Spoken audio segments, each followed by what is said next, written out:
Okay. இப்போ ராஜேஷ், நம்ம முக்கியமான விஷயம் பார்க்குறோம். அண்ணாமலை சமீப காலமாக அவர்களுடைய இந்த ரொம்ப நாளாச்சு அவர் வெளில வந்து, அதாவது அந்த தலைவராக இருந்து நயினார் நாகேந்திரன் தலைவராக வந்ததுக்கப்புறம்லேருந்து தொடர்ச்சியாக பெரிய அரசியல் இதுகள்லாம் இல்லை. அவர் அப்பப்போ அறிக்கைகள் வெளியிடுவார், அப்பப்போ ஏதாவது நிகழ்ச்சி கலந்துவார். நேற்று தினம் அவர் பேசின சமீப 2 நாளைக்கு முன்னாடி அவர் பேசின விஷயங்கள் ரொம்ப இதாக போச்சு. ஒருவேளை வந்து ஏதாவது மன வருத்தத்தில் இருக்காரா? தலைவர் பதவிங்கிறது ஒன்றுமே இல்லைங்க, உரிக்க வெங்காயம் மாதிரி அப்படின்னாரு. ஏன் அப்படி பேசினார்? என்னாச்சு அவருக்கு? ஏன்னா அவரை பார்த்து எல்லாருமே பயந்தாங்க ஒரு காலத்தில். இன்றைக்கி அவரே வந்து விரக்தியில் பேசுன மாதிரி இருக்கு. என்னாச்சு? இல்லை, அண்ணாமலை பொறுத்த வரைக்கும் செம காண்டில் இருக்கார் அப்படின்னு சொல்லி தான் பொதுவாக அரசியல் வட்டாரத்தில் இப்போதைக்கு டாக் இருக்குது. அதிமுக பிஜேபி கூட்டணி ஜெல்லாகாமல் இருக்கிறத பார்த்துக்கிறாரோ அப்படின்லாம் அவர் மேலே விமர்சனத்தை வைக்கிறாங்க, அண்ணாமலை மேலே. ஏன் அப்படின்னா, ஆட்சியிலும் பங்கு அதிகாரத்திலும் பங்கு அப்படிங்கிற விஷயத்த அமித்ஷா அவர்கள் சொல்கிறாரு.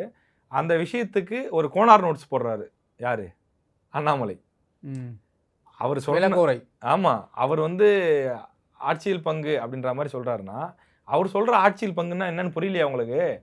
நாங்கள் ஜெயிக்கிற எம்எல்ஏலாம் கூட்டணியில் போனதுக்கப்புறம் அமைச்சர் ஆவாங்க, ஜெயிச்சு எங்களுடைய கூட்டணி ஆட்சி அமைச்சா அவங்கெல்லாம் மினிஸ்டர் ஆவாங்க அப்படிங்கிற மாதிரி அது புரிகிற மாதிரி பொருள் பட பேசுகிறாரு. ரெண்டாவது வந்து என்ன பாஜக எம்எல்ஏக்கெல்லாம் அமைச்சர் ஆவாங்க, ஆமாம் அப்படி பேசுகிறாரு. ரெண்டாவது வந்து பார்த்திங்கன்னா, அதிமுகவை கோவப்படுத்துகிற மாதிரியான விஷயங்கள் தான் அவருடைய பேட்டிகளில் நிறைய இடம்பெறுது. தொடர்ந்து வந்து நான் வந்து அதிமுக கூட்டணிலாம் சொல்ல மாட்டேன், நான் வந்து தேசிய ஜனநாயக கூட்டணி தான் சொல்லுவேன், பிஜேபி தலைமையிலான கூட்டணின்னு கூட சொல்லுவேன், நாங்கள் தான் பெரிய கட்சி. இதெல்லாம் வந்து என்ன ஆகுனா கண்டிப்பாக வந்து கிரவுண்டில் எதிரொலிக்கும். அதிமுக தொண்டன் இருப்பான்ல, அவன் இத்தனை வருஷமாக ஓட்டு போட்டிருக்கான்ல, அவன் யோசிப்பான்ல கண்டிப்பாக. அவங்க கட்சியை வந்து சிறுமைப்படுத்துகிற மாதிரி, அவங்க கட்சியை வந்து குத்தி கட்டுற மாதிரி பேசுகிறத வந்து அவனால் ஏற்றுக்க முடியாது. ஏற்கனவே அண்ணாமலை அவர்கள் வந்து அதிமுகவினுடைய முக்கிய தலைவர்களை வந்து கொச்சைப்படுத்தி பேசினது, அவங்கள தகாத வார்த்தைகளால் அவதூறாக பேசினது, இந்த மாதிரி விஷயங்கள் தான் முன்வைக்கிறாங்க. அதனால தான் வந்து கிட்டத்தட்ட அவர் மேலே வந்து கூட்டணியிலேருந்தே பிரிஞ்சு வந்தாங்க. 2023 கூட்டணியிலேருந்தே பிரிஞ்சு வந்தாங்க. 2024 2 பேருக்குமே எம்பி கிடைக்காம போனது காரணமே அண்ணாமலை தான் அப்படின்னு குற்றச்சாட்டுலாம் வைக்கப்படுது. இந்த நிலையில் ஏப்ரல் 11 தான் வந்து அக்ரிமெண்ட் போட்டாங்க. அதிமுகவும் பாஜகவும் அக்ரிமெண்ட் போட்டாங்க. என்னென்னு? கூட்டணி உடன்படிக்கை அப்படின்னு சொல்லி. அண்ணாமலை தலைவர் பதவியிலேருந்து எடுத்தாதான் நம்ம கூட்டணிக்கே சம்மதம் அப்படின்னு சொல்லி இபிஎஸ் தெரிவித்தார்னு சொல்கிறாங்க. இப்படிப்பட்ட சூழ்நிலையில் அண்ணாமலைக்கு அந்த ஒரு வருத்தம் இருக்கோ, நம்மளை வந்து மாநில தலைவர் பதவியிலேருந்து இவங்க நீக்கிட்டு ஒரு கூட்டணி போடுறாங்க அப்படிங்கிற மாதிரி. ரெண்டாவது, அண்ணாமலை அவர்களுடைய நோக்கம் என்பது கழகங்கள் இல்லாத தமிழகம், அது அதிமுகவாக இருந்தாலும் திமுகவாக இருந்தாலும் ரெண்டையும் ஒரே தட்டில் தான் வைக்கிறேன்னு அவர் பல பேட்டிகளில் சொல்லிட்டு இருந்தார். தலைவர் பதவி போனதுக்கப்புறமும் நான் என்னெல்லாம் சொன்னனோ அதிமுக அந்த ஸ்டாண்டில் அப்படியே நிற்கிறேன், அதிமுக ஊழல் கட்சிங்கிறத அவர் சொல்லிட்டு தான் இருக்காரு.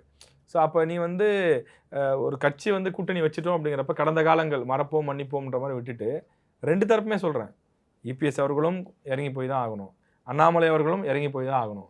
2 பேரும் சேர்ந்து மெர்ஜாகி ஒர்க் பண்ணால் மட்டும்தான் அது சக்ஸஸாக இருக்கும். அதை விட்டுட்டு சொந்த கட்சி கூட்டணியிலேயே நீ பெரியவனா நான் பெரியவனா, நீ அன்னைக்கு இப்படி சொன்னல, நீ அன்னைக்கு இப்படி திட்டினல அப்படின்னு போயிட்டு இருந்தா இந்த கட்சி இந்த கூட்டணி தேர்தல் நேரத்தில் ஒரு மிகப்பெரிய இந்த விஷயங்கள் பின்னடைவாக மாறுவதற்கான வாய்ப்பு இருக்குது. ஆமாம், ஏற்கனவே இது நம்ம பேசுகிறோம். அண்ணாமலையை வந்து வேறு யாராவது சமாதானப்படுத்த முடியுமான்னு எனக்கு தெரியல, யாராவது சமாதானப்படுத்தினா ஏற்பாருன்னு தெரியல. நீங்கள் கேட்ட கேள்வி ஒரு விரக்தியில் இருக்காரான்னு கேட்டீங்க. அதை விட அதிகமான வார்த்தை ஏதாவது இருந்தால் சொல்லுங்கள், எனக்கு பொருத்தமான வார்த்தை தெரியல. அந்த அளவுக்கு கடும் கோபத்தில் ஒரு மன குமுறலில் அவர் இருக்கிறாருங்கிறத அவருடைய செயல்பாடுகளும் அவருடைய பேட்டிகளுமே கண்கூட காட்சியாக தெரிவிக்குது. நான் பார்த்தவங்க சார், தலைவர் பதவி உரிக்க ஒன்றும் இல்லைன்னா 2 வருஷமாக இந்த வெங்காய பதவியிலையா இருந்தார் அப்படிங்கிற ஒரு கேள்வி இருக்கு இல்லையா?